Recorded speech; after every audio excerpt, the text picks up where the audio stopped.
your head on my shoulder. Hold me in your arms, baby. Squeeze me oh so tight.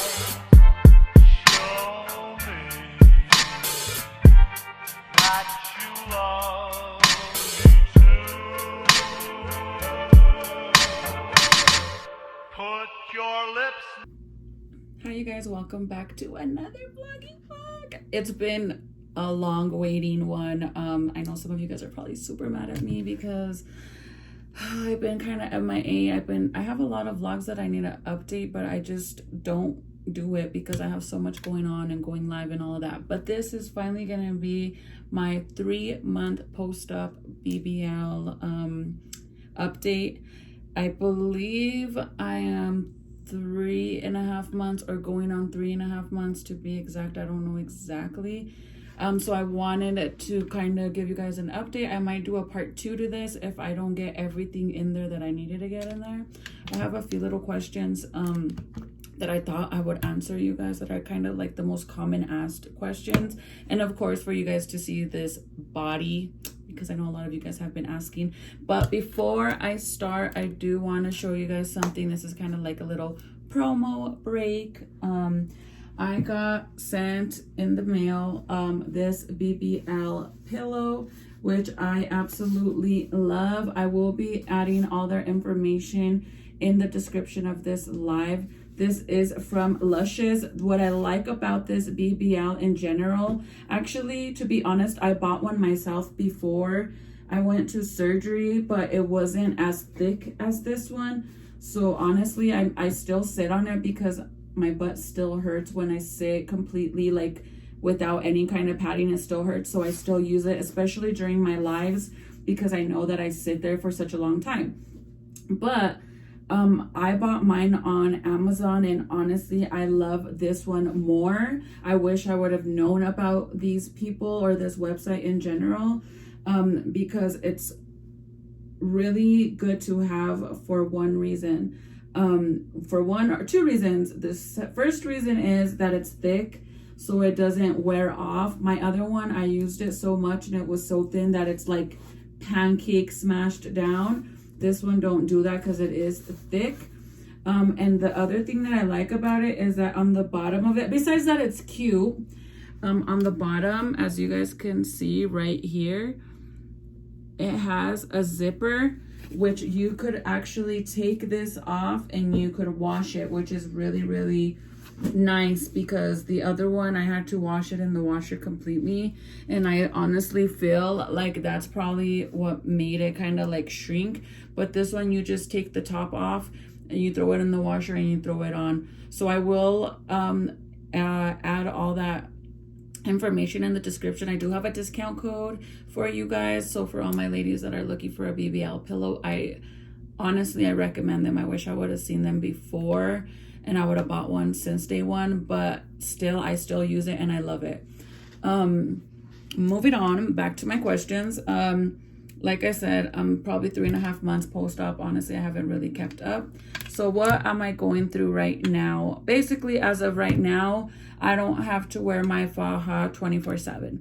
Now I am allowed to use my Faja only 12 hours a day. So what I do is on the weekends, or if I'm going out, like today I went to the grocery store, I'll wear regular clothes without a Faja.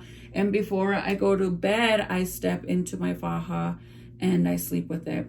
But since I work from home and I'm home a lot, normally all day, if I'm not going out or anything like that, I'll wear my Faja all day, because the more you wear it, the better.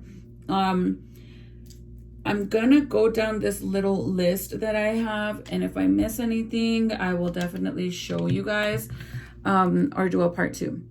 But the first question is, how do I know I'm a good candidate for a BBL? So first of all, they are gonna do, a lot of doctors will request a physical. You wanna make sure that you have a good heart. You don't have no heart conditions. Obviously your heart gotta be in good condition to be able to do this. You don't have no issues with your lungs or anything like that. But like I said, all doctors are different. My doctor did require a full physical, testing of the heart, all of that. If you are on any medications, you got to let them know, all that good stuff. So that's how you're going to find out, by them doing this. Before you even get to that step, everyone's number one question is, how do I know that I have enough body fat? Every doctor is different, so definitely look into it. But there is a lot of doctors that do skinny BBLs, which I actually thought I was going to be considered a skinny BBL because I was so thin at the time when I started looking for places to do my BBL. But I sent my pictures to my doctor through email, and he saw my body and he said I was fine. He did tell me that if I wanted to gain weight that I could, but he didn't want me to gain more than 7 pounds. And honestly, I gained more than that. I mean, I gained way more than that. I think I gained almost 20 pounds for this surgery. But yeah, you don't have to do that. All doctors are different. Second question is, why would I get a BBL instead of a butt implant? Me personally, I'm scared. I've seen a lot of bad stuff when it comes to the butt implants. I mean, obviously a butt implant, you're going to get the exact results you want as of that big butt, but is it going to look good with your legs? You want something that's going to look good with your legs, and most of all, to look natural. If you want that Instagram model over dramatic look, maybe that will work for you. But if you don't have the actual fat to get the BBL, a lot of girls do consider butt implants. For me, myself, I wouldn't do it. But you have to have enough fat grafting to be able to get the procedure. If you don't get it, then obviously they will tell you could get butt implants. I know a lot of doctors don't do butt implants, but that's just something to think about. How safe is a Brazilian butt lift, and what are the risks? And then a butt lift procedure, I feel, is very safe. The procedure is extremely popular. I mean, there's a lot of doctors that have been doing this for a very long time. I know that there is deaths and stuff, but the more the doctors do it, the more they learn different ways of doing it, better ways of doing it, and there's better equipment. So to me, I feel like it is something, as long as your body could handle it and your doctor is board certified and he knows what he's doing, then I think you're going to be in good hands. Is it scary? It is scary, just for the simple fact that you do think about, like, oh my God, some people passed away and I'm scared because what if that happens to me? But if you get a physical from your doctor and you tell them what you're going for specifically, they're gonna tell you if it's worth it or not, if you're a good candidate for it or if you're not. So I feel like it's safe, but it just really depends on how you feel and the doctor you go to. After you get your procedure, it's very extremely important that you take care of yourself. I mean, make sure that your drains are draining correctly. Make sure that you are eating good. Make sure you're keeping up with your medications. Don't stop taking them just because you feel like you don't need them. If they give you antibiotics, take them till you finish them. Take everything. But most importantly, I feel like the draining is so important. My experience personally, I kind of lied because I was scared to come home with my drains, because I had to fly back, and plus I have a toddler, so I was scared. But I know for a fact that my body was not ready for me to get my drains out. So I think that's the reason why my healing procedure has dragged a little bit longer than another person, is for the simple fact that I kind of had to drain myself when I got home, because we pulled the drains out too early. So keep up with your drains. I'm gonna drain these out real quick.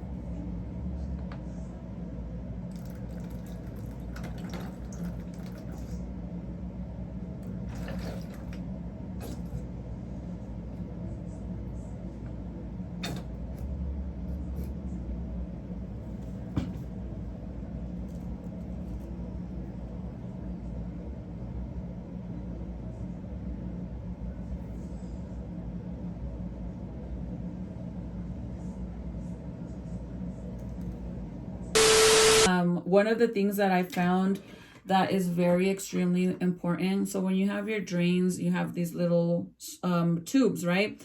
That goes inside your body, like right here, and then you got the drain hanging down. So what I learned that I think is very important is that you make sure these don't clog up. If these clog up, you're not going to drain. Another thing, you want your drain, for example, it's like this in your body sideways, right? And then it comes out. You always want to make sure that the drain is straight down, so that way that fluid could come down.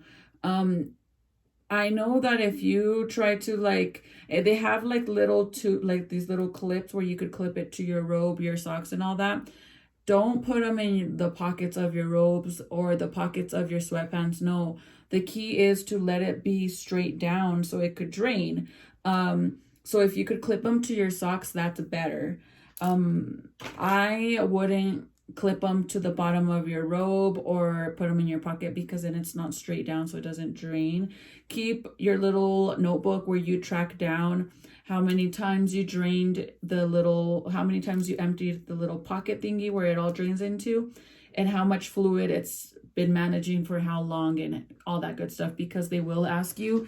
And by you being honest on that, they're going to know if they need to remove the drains or if it's not time yet. But like I said, I kind of lied and said it wasn't draining anymore, so they pulled them out, and I regret it. I regret doing that. How much scarring will there be? For me, I have this little thing right here. You see that little scar? That's one little hole. I got another one right here, and they fade away, you guys. And then I have two right here. I could probably show you guys, but mine on this side is a little bit bad because I literally had to keep that hole open to be able to drain the fluid through there. But yeah, let me show you guys.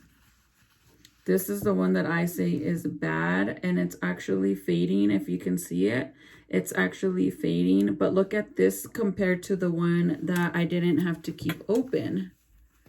See how it's not as dark? You see that? It's not as dark compared to this side. But the nice thing is that your underwear or your bikini, when you go swimming, it hides it. So if you look, when you go swimming, or you could get tattoos, you know, but it does hide it. So that's a nice thing about it. What else? Oh, and then I got two more underneath the bottom of my, that's kind of hard to show you guys, but on the bottom of my butt, like right here, I have holes, but my butt cheeks, literally, it hides it because it's right underneath the bottom of my butt. So the scarring is not bad. It's really not. It just depends too, like whatever doctor you go to and how they do it, where they decide to put it, all that good stuff. It just depends on the doctor you're going to. Let's see. How long will the results last? I know that this is a procedure that will last for the rest of your life, but you got to maintain it, of course. You can't just get a BBL and not work out and just eat and expect you not to get big again. I mean, from here forward, you are not going to gain weight on the parts that you got lipo as fast as you would on your arms, your face, your legs. So I've noticed, me personally, that my arms are getting bigger because now that I'm gaining weight, it's going to my arms, it's going to my face, it's going to my butt, it's going to my legs. But my stomach is still flat. But obviously, if I eat and eat and eat and eat, it is going to start getting bigger on me, you know, like, so you got to work out. So your results will last as long as you take care of it. But it's the same thing. Like, you got to keep in mind that your butt is going to get bigger and bigger because they put all these extra fat cells in your butt. But at the same time, if you lose a lot of weight, you're going to lose your butt. You're going to lose your results, and It's you just taking care of it. How long will it take to recover after a BBL? Will I be able to sit? So every doctor is different. My doctor said that I could start sitting on my butt on like a pillow or a cushion, you know, not straight onto the chair, after 6 weeks. I chose to wait, like I said, right now. I started sitting on my butt after 3 months. And till this day, I still use my butt pillows in my car and on here. But I use it more as for like helping me take a little bit of pressure off my butt, because I feel like my body is still taking longer to heal than other people because of the whole drain situation. And plus, everybody's body is different. Some doctors will allow you to sit on your butt right away. Some doctors, not right away, but like less time than what I went. But normally I've seen a lot of doctors say 6 weeks. A lot of girls rather wait longer than that because they don't want their fat cells to die. But yeah, it's really up to the doctor. And then the notes that I wrote about that, it says, 6 weeks following the procedure. After that, you can sit on a bobby nursing pillow so that you're sitting on the back of your thighs and not your butt. There are also special chairs that allow you to sit without sitting on your buttocks, your booty. Can I resume regular exercises after a BBL? Yes, you can start working out, except you literally have to wait a certain amount of time, just like intercourse, same thing. You have to wait a certain amount of time. You can't do it right away. You definitely have to wait. They encourage patients to exercise after surgery. However, I would not want someone doing excessive cardio, which might cause them to lose the fat that's been transferred. To get the heart rate up and still maintain the BBL results, I recommend squats, lunges, exercises that give you a good workout and even increase the results. So obviously squats and all that will help your booty get bigger. When can I go back to work after a BBL? A lot of people go back to work after 1 week, but they do take their butt pillows with them. It just really depends on how you feel. Like, I am honest with you guys. It took me probably 2 months probably like a good month and a half of me not going live or anything like that because I felt like crap. Everyone heals differently. I was still in pain. Everybody is different. That was just my procedure. That's what I went through. And like I said, everybody's different.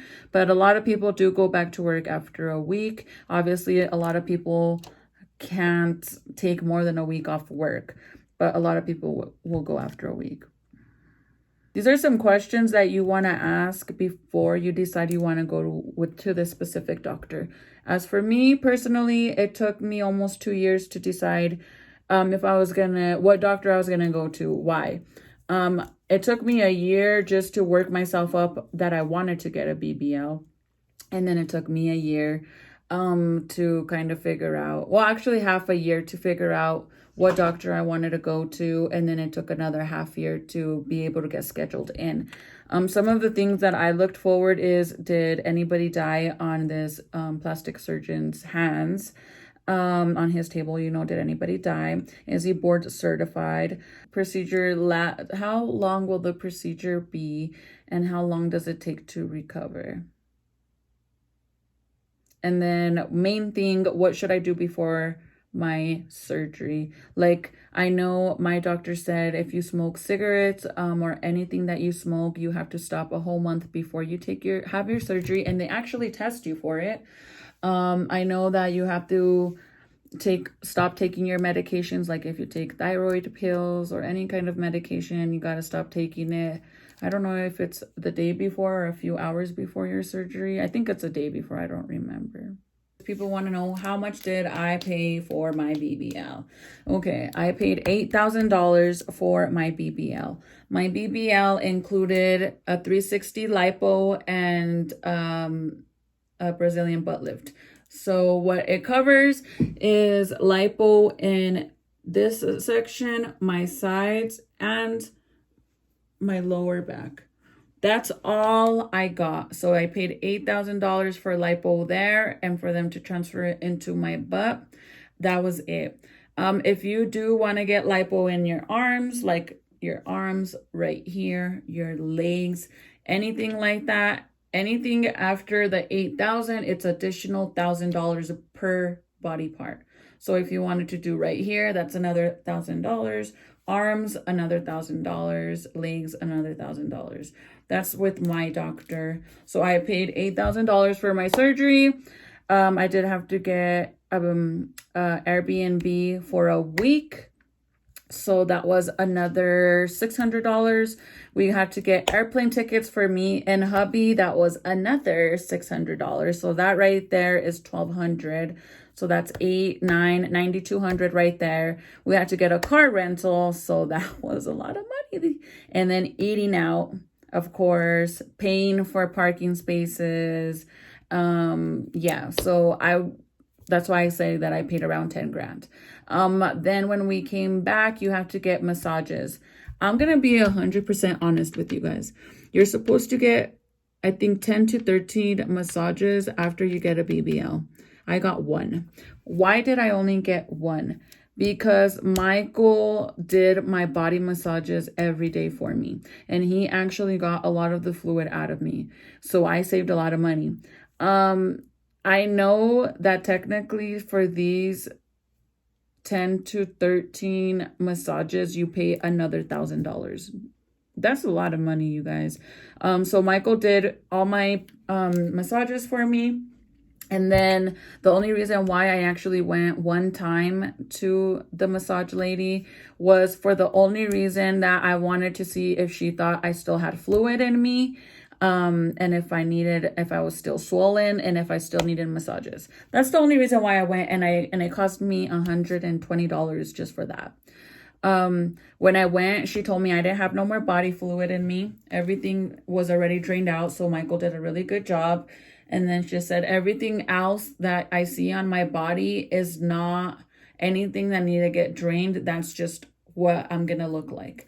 That is literally just my body weight now, because I started gaining weight as well.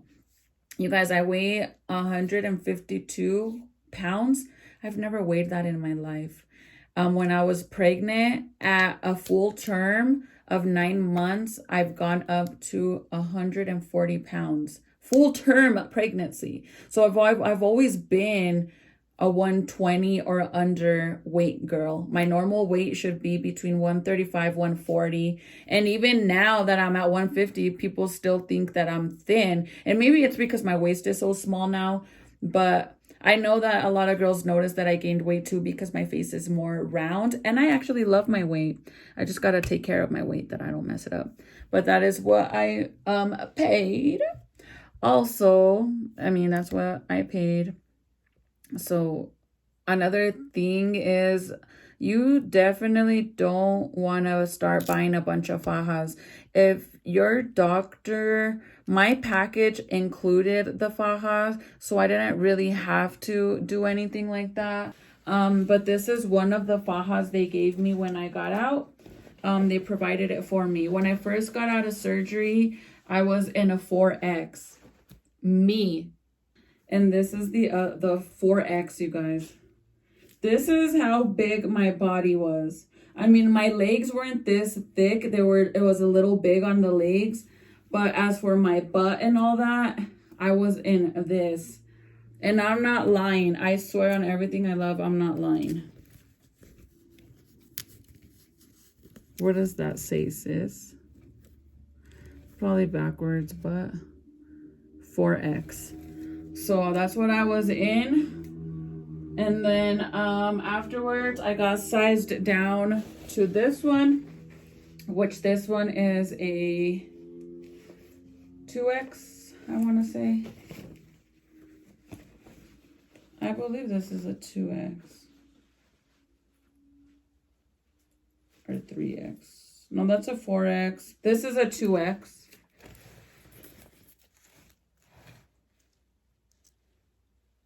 A 2X. Okay. About the swelling, okay? The swelling is normal. I still swell up on my legs a tiny bit, probably like a 5% of the swelling still happens. That's it though, which is not bad at all. But that was my number one issue, was the swelling. I mean, you guys, I'm gonna insert a video so you guys could see, but I would wear my compression socks that would go all the way up underneath my knee, and then I would wear my faja that would be a little bit above my knee, and like the swelling would bunch up all in my knees, and my knees were like this. I'm not lying. Check out this clip because I'm not lying. If I didn't wear my compression socks, my feet would swell up like freaking tortas, and it would be so painful. Like I felt like they were gonna crack, like the top of my foot. It felt like it was gonna crack. So that is what I mean about me not being able to go back to my regular life and going live and all that, because I was going through a lot of pain. I didn't take no teas. I probably should have took a tea, because I know there's a good tea out there that you could take that helps you with the swelling. But all I did was wear compression socks, and they say like walking and all that helps. No, it made it worse for me. But I know that when I got pregnant with Jaden, my swelling was really bad on my feet, and I never had that problem. So maybe it's just because I'm getting older. I don't know, but the swelling was bad. So as of right now, I probably swell less than 5% time of what I was before. So it's not bad, and I'm already past 3 months. The nasties, the adult time, the rated R, the sexual intercourse. Technically, the doctor says to not start doing that till after, I don't know if it's after a month or 3 weeks, but it all depends on your body. If you think you could handle it, then go for it. But I'll tell you that Michael had to wait 2 months. I think it was 2 months, because there was just no way in hell, sis. But I know people that will wait a week and then they do it. I don't know. But we waited a whole 2 months, I think. I'll have to ask him, but I think it was 2 months. So it's just you. If you feel like you could handle it and it's not going to hurt you, that's fine. Because honestly, it's very, like, believe it or not, but when you first have surgery and you take your faja off, girl, your body feels so uncomfortable because it's so swollen where you got lipo, that the only way you feel good is when you have all this pressure, like your foams, your boards, and all of that. And that is so important to use, you guys. So you gotta figure like your stomach is like Play-Doh when you first get lipo. So anything that you put, like if you wear a bra, all like the wiring to the bra, or the straps on the sides, or the straps on the back, if you wear stuff like that when you first get your surgery, your body is gonna basically shape that way. It's like Play-Doh. If you get Play-Doh and you stick your finger in the Play-Doh all the way in, and then you move it, the Play-Doh stays like that, right? That's how your body is. So they tell you that when you wear a faja, don't wear a bra. You gotta wear your shirts inside out. The reason why they tell you to wear it inside out, this is how sensitive your skin is. Because you see how the inside of the shirt has the stitching right here? This little stitching could literally cause you to get a line down your side. That is how sensitive your skin is, like Play-Doh. So be careful. One thing I do want to tell you guys that is very important, and it's scary, and a lot of people don't believe it, but follow the rules that your doctor gives you. Follow the paperwork with the guidelines on what to do. The number one thing is, don't wear a extremely tight faja or waist trainer. If it's not time, don't do it. Why? You might think, oh, the tighter I wear a waist trainer or a faja, the more my waist is going to be smaller, right? But from you moving around and that faja being so tight, or that waist trainer, you get burns. You get faja burns. A faja burn is basically like you getting rug burns on your legs, your knees, or whatever. The thing about that is that if you get a faja burn, and I've seen girls with like big old circles, like big faja burns, that is something that's never going to go away. That is a scar that's going to be there forever. So don't do that. Please don't do that. Another thing, don't sit on your butt. If you sit on your butt, I'm telling you, the bottom of your butt, since you're sitting on it, it's not going to be like round anymore. Like, you know, round. It's going to be like square. Like literally, like instead of your butt being round like that, it's going to be straight like this. Let me see if I could show you. I actually saw someone make a picture of it. So it's not going to be round anymore. It's literally going to be flat. I promise you, if I find a picture, I'll try to insert it on here. I don't know if I will get in trouble for it, but I will try. But I promise you, this is what it's going to look like. So don't do it. Just follow your directions of what the doctor says. As for the shape of the butt that you want, what did I get? I got an upside down heart-shaped BBL. I didn't get hips. I didn't get hips because naturally I already have like a little, like a shape to my hips. So I didn't need it because basically by my doctor adding the fat to my butt, I get that shape. So I didn't need it. So an upside down heart-shaped butt is basically this, and it goes wide at the bottom.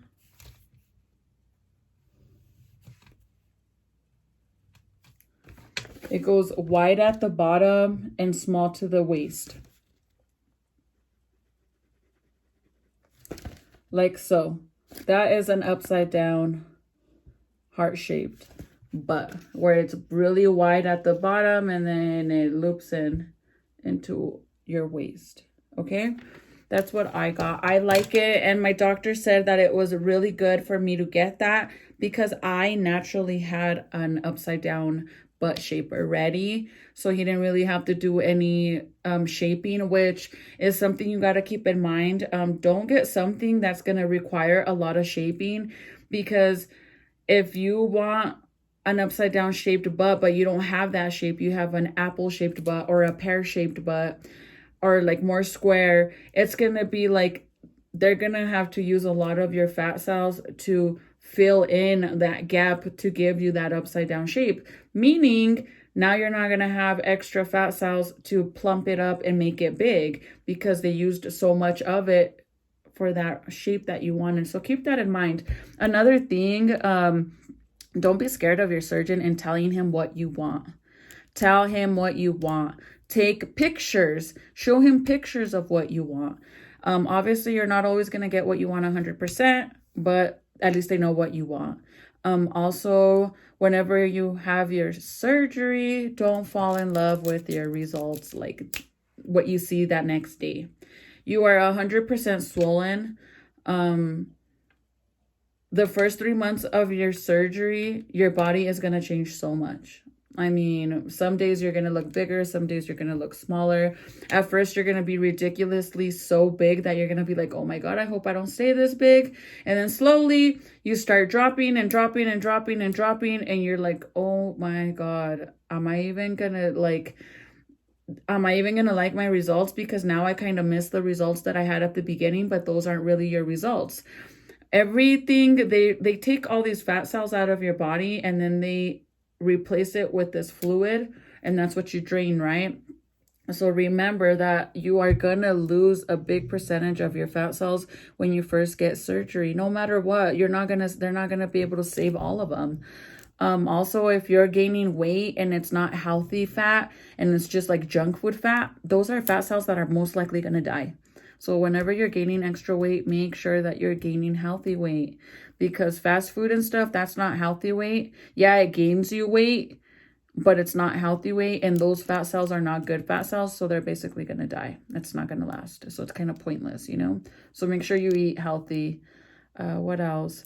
When you're looking for results and you want to see your doctor's results in his work, a lot of doctors will show you pictures before and an after of literally right after their surgery, like them still laying on the table. Don't look at those pictures. Remember, there's already swollen and they added all this fluid that has to drain out of their body. So what I say, look at a before picture. Normally, a lot of the girls do allow them to tag them in the pictures of the like before and after. So what I would do is go and look and then look at their before picture.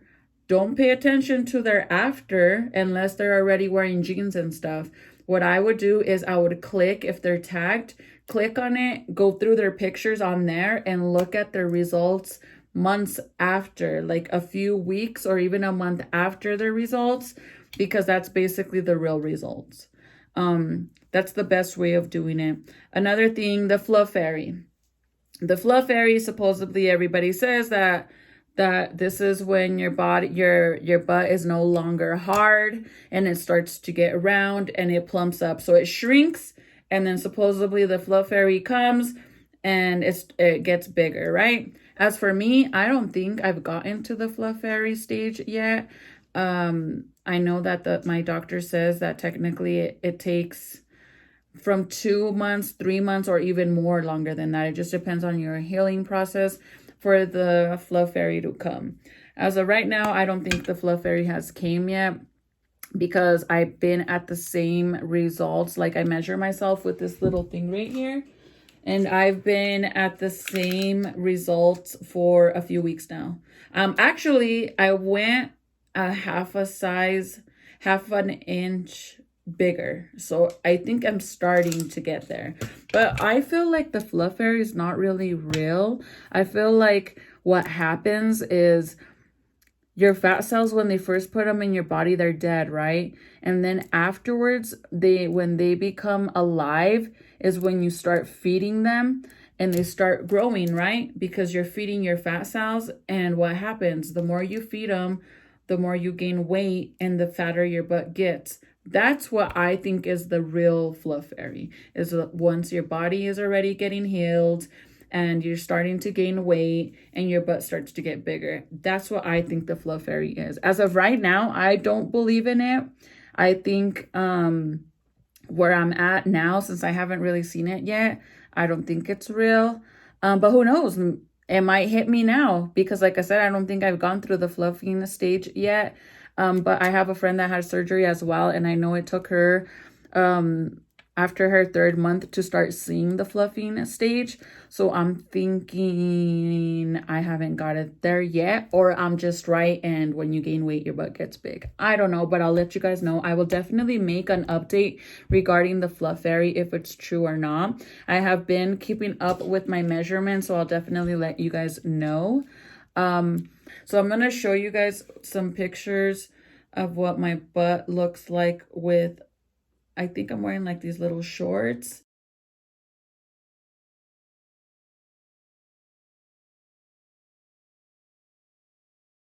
And then I could show you guys right now with my jeans. This is basically my results.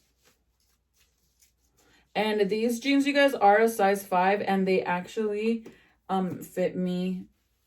Look at this. They fit me loose.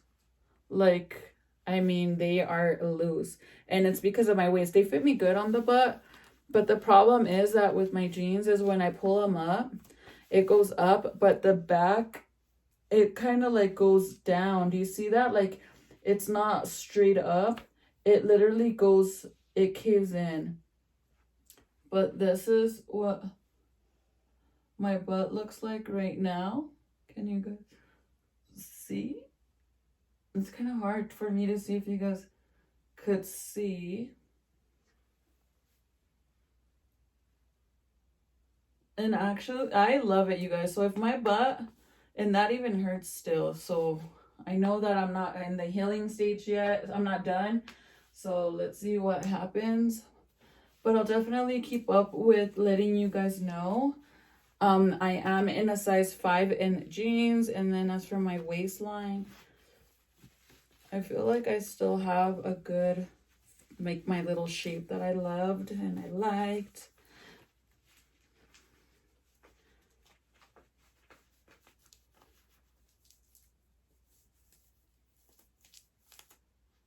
So you still see the little hip, you know, it goes out.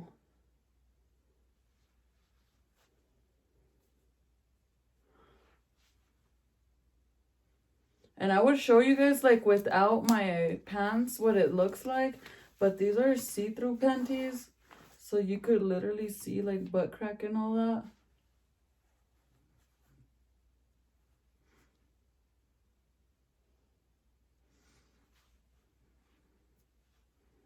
But do you see how it goes in and then it comes out? Like right here, you guys, if you see how it's still a little swollen right there, can you see that? Like it's like a little chubby looking right there. I know that has to be fluid because it even burns. Like when I go like this, it freaking hurts. So I know I still have fluid there. I know for a fact I still have fluid because that's how you know when it burns like that. And when Michael used to massage me, I would literally tell him like, don't touch it right there because it hurts. So I know I still have a little bit of fluid right here. So once that fluid drains, I gotta keep doing this, like massaging myself. And that hurts, you guys. Like it literally hurts right now, me just doing that. I know a lot of you guys have been waiting for me to do this little update and all that stuff. If I missed anything, I will do a part 2. I will definitely be doing another part 2. Just basically showing you what I think you guys should purchase for your surgery.